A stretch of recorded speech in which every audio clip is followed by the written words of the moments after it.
ኮኪ ባለፈው አባታችን ብሎ ትልቅ መጽሐፍ አለ ብሎ እዚህ በረሃ ውስጥ ደውሎ ነግሮኛል። ይህን መጽሐፍ ማግኘት አለብን። እሺ የት ጋር ነው ግን ያለው ቦታው? እዚህ ጋር አለ ጫካው ተብያለሁ። እንግዲህ 1 ሚሊዮን ብር ያስወጣል ምናምን ብሎናል። እስኪ እዚህ እንፈልግ። እስኪ እዚህ አካባቢ ኮኪ እኔ በዚህ ሄዳለሁ፣ እናንተ በዚህ ሄዱ። እሺ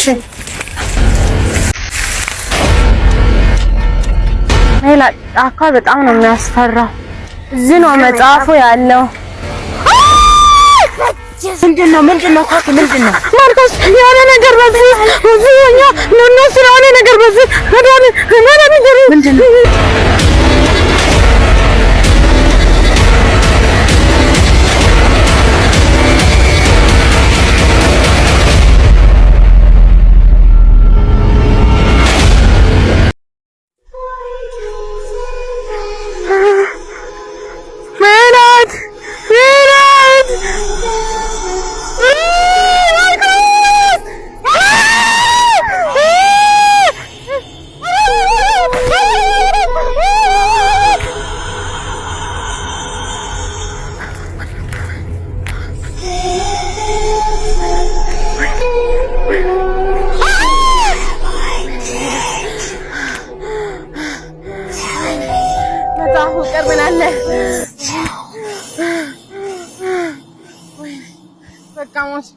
ሞት ማለት